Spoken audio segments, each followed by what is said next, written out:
এমন বিভৎস এবং হীন ঘোষণা দিচ্ছে। আমরা নোয়াখালীতে এমন একজনের বিরুদ্ধে মামলা করেছি। আমরা আশা করব সরকার তাদের বিরুদ্ধে যথাযথ ব্যবস্থা গ্রহণ করবে। শুধু তাই নয়, কুয়েটের ঘটনাকে কেন্দ্র করে ছাত্র শিবিরের সম্পৃক্ততার মিথ্যা বক্তব্য দিয়ে দেশের বিভিন্ন জায়গায় বিক্ষোভ করা হয়েছে। খুলনার শিববাড়িতে তাদের মিছিল থেকে একটা শিবির দর দৈরা দৈরা জবাই কর স্লোগান দেওয়া হয়। এমন ভয়ঙ্কর হিংস্র স্লোগান আমরা ছাত্রলীগের মুখে ইতিপূর্বে শুনেছিলাম। কিন্তু ছাত্র দলের মধ্যে নিষিদ্ধ ছাত্রলীগের প্রতিচ্ছবি ফুটে উঠবে তা আমরা কোনোভাবেই কামনা করি না। সারা দেশে শত শত জায়গায় চাঁদাবাজি দখলদারি দেখে বোঝার উপায় নেই যে দেশের কোনো পরিবর্তন হয়েছে। অপরাধীদের হাত বদল হয়েছে ঠিকই, কিন্তু অপরাধ আগের মতোই চলছে। গত 4 ফেব্রুয়ারি যশোরের চাঁচড়ায় চাঁদা না দেওয়ার সম্রাট নামের এক মাছ ব্যবসায়ীর চোখ উঠে ফেলে ছাত্রদল নামের কিছু সন্ত্রাসী গতকাল গাজীপুর মাইকে ঘোষণা দিয়ে প্রকাশ্য দিবালোকে চাঁদা আদায় করার ঘটনা আপনারা দেখেছেন। প্রতিদিন এমন অসংখ্য ঘটনা গণমাধ্যম প্রকাশ হচ্ছে। সম্মানিত উপস্থিতি, সম্প্রতি কুয়েট এমসি কলেজ এবং 20 ফেব্রুয়ারি তামিরুল মিল্লাত কামিল মাদ্রাসা যে হামলার ঘটনা সংঘটিত হয়েছে তা একটি ছাত্র সংগঠনের নব্য ফ্যাসিবাদ হয়ে ওঠে ধারাবাহিকতারই অংশ বলে আমরা মনে করছি। খুলনা প্রকৌশল ও প্রযুক্তি বিশ্ববিদ্যালয়ের সাধারণ ছাত্রদের উপর ছাত্রদল যুবদলের বহিরাগত সন্ত্রাসীদের নিয়ে প্রকাশ্য দিবালোকে পরিকল্পিতভাবে সশস্ত্র হামলা পরিচালনা করে, যেখানে অর্ধশতাধিক শিক্ষার্থী মারাত্মকভাবে আহত হয়। কিন্তু ছাত্রদল তাদের উচ্ছৃঙ্খল কর্মীদের বিরুদ্ধে ব্যবস্থা না নিয়ে উল্টো সেই সন্ত্রাসী কর্মকাণ্ডের দায় ছাত্র শিবিরের উপর চাপিয়ে দেয়। শুধু তাই নয়, প্রকাশ্য সংবাদ সম্মেলনে ছাত্রদল সভাপতি রাকিবুল ইসলাম রাকিব শিবিরের উপর দায় দিয়ে দেওয়ার মতো নির্দেশনা প্রদান করে, যার মাধ্যমে দেশবাসীর কাছে তাদের ঘৃণ্য পরিকল্পনা স্পষ্ট হয়ে যায়। একদিকে ছাত্র শিবিরের দায় চাপিয়ে দেওয়ার প্রকৃত ঘটনা আড়াল করতে চেষ্টা করে, অন্যদিকে যুবদল তাদের চিহ্নিত সন্ত্রাসীকে বহিষ্কার করার মাধ্যমে নিজের সাংগঠনিক সংশ্লিষ্টতা প্রমাণ করে। এই ঘটনায় দেশব্যাপী সমালোচনার ঝড় উঠলে তা ধামাচাপা দেওয়ার জন্য সিলেটের এমসি কলেজে আঞ্জুমানে তালামিদে ইসলামীয় কর্মী মিজানুর রহমান রিয়াদের সাথে শিক্ষার্থীদের হাতাহাতির ঘটনায় 2 জন জাহিদুল ইসলাম হৃদয় ও রিয়াদ নামে আহত হওয়ার দায় ছাত্র শিবিরের উপর প্রদান করে। পরবর্তীতে কলেজের অধ্যক্ষের বক্তব্যের মাধ্যমে প্রকৃত ঘটনা প্রকাশ পেলে ছাত্র শিবির যে সেই ঘটনার সাথে জড়িত নয় তা প্রমাণিত হয়। কুয়েটে শিক্ষার্থীদের রক্তের দাগ শুকাতে না শুকাতেই গত 20 ফেব্রুয়ারি টঙ্গীতে তামিরুল মিল্লাত কামিল মাদ্রাসার শিক্ষার্থী এবং ছাত্র শিবিরের ওয়ার্ড সভাপতি ফজলে রাব্বি সিফাতকে হত্যার উদ্দেশ্যে ছাত্রদল সন্ত্রাসীরা কুপিয়ে জখম করে। শুধু তাই নয়, জোরপূর্বক নিজেদের পক্ষে স্বীকারোক্তি নিতে একাধিকবার ছাত্রদল কর্মীরা তাকে নির্যাতন করে।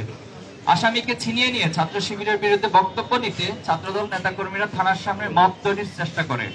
আমরা এই ঘটনার সাথে জড়িত সকলকে গ্রেপ্তার ও দৃষ্টান্তমূলক শাস্তি নিশ্চিত করতে প্রশাসনের কাছে জোর দাবি জানাচ্ছি। পাশাপাশি হামলার সাথে জড়িতদের বিরুদ্ধে সাংগঠনিক ব্যবস্থা নিতে ছাত্রদলের প্রতি আহ্বান করছি। প্রিয় সাংবাদিক ভাইয়েরা, অন্তর্বর্তী সরকার গঠনের 7 মাস অতিক্রান্ত হলেও এখনো দেশে আইন শৃঙ্খলা পরিস্থিতি স্বাভাবিক হয়নি।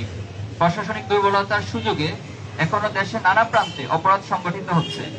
সারা দেশে চাঁদাবাজি, ছিনতাই, ডাকাতি ও ধর্ষণের ঘটনা আশঙ্কাজনক হারে বেড়ে গেছে।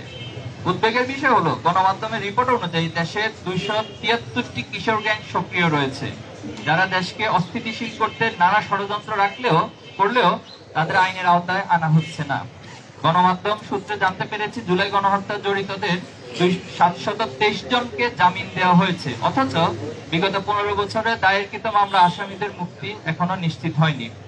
আমরা ঢাকা বিশ্ববিদ্যালয় শাখার প্রতিষ্ঠাকালীন সভাপতি এটিএম আজহারুল ইসলাম সহ সকল মাজলুমদের দ্রুত মুক্তির দাবি জানাচ্ছি। আপনারা জানেন, সম্প্রতি দেশে বিভিন্ন স্থানে ধর্ষণের ঘটনা ঘটছে। খুলনা জেলার বাটিয়াঘাটা উপজেলার জলমা ইউনিয়ন, শেরপুর জেলার ঝিনাইগাতীর গজনী অবকাশ কেন্দ্র এবং রাজধানী থেকে ছেড়ে যাওয়া রাজশাহীগামী একটি বাসে 3 মাসের অন্তঃসত্ত্বা নারী সহ 3টি ধর্ষণের ঘটনা ঘটে। আমরা দর্শকদের গ্রেপ্তার ও দৃষ্টান্তমূলক শাস্তির দাবি জানাচ্ছি। স্বরাষ্ট্র উপদেষ্টা ও প্রশাসনকে দেশের আইন শৃঙ্খলা পরিস্থিতি স্বাভাবিক করতে আরো সক্রিয় ভূমিকা পালন করার আহ্বান করছি, অথবা নিজেদের ব্যর্থতার দায় স্বীকার করে জাতির কাছে ক্ষমা চাওয়া অথবা পদত্যাগেরও আহ্বান করছি। সম্মানিত উপস্থিতি, আমরা লক্ষ্য করেছি, মুক্ত চিন্তার নামে এদেশে ইসলাম বিদ্বেষী একটি গোষ্ঠী পরিকল্পিতভাবে ইসলামের বিরুদ্ধে বিদ্বেষ ছড়িয়ে সাম্প্রদায়িক সম্প্রীতিকে বিনষ্টের চেষ্টা করছে।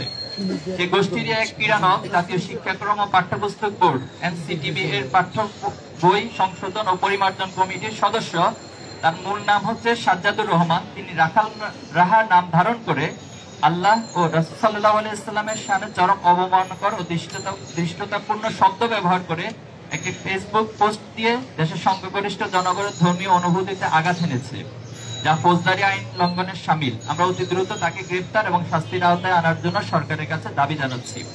উপস্থিত সাংবাদিক বন্ধুগণ, পারস্পরিক সহযোগিতা ও ঐক্যবদ্ধ প্রচেষ্টার মাধ্যমে একটি সুখী, সমৃদ্ধি ও বৈষম্যহীন সৎ বাংলাদেশ গঠন করা সম্ভব। এক্ষেত্রে রাষ্ট্রের চতুর্থ স্তম্ভ গণমাধ্যম ও জাতির বিবেক, সাংবাদিক কর্মীদের ভূমিকা অপরিহার্য। জুলাই অভ্যুত্থানের সকল পক্ষ এক মোহনায় মিলিত হওয়াই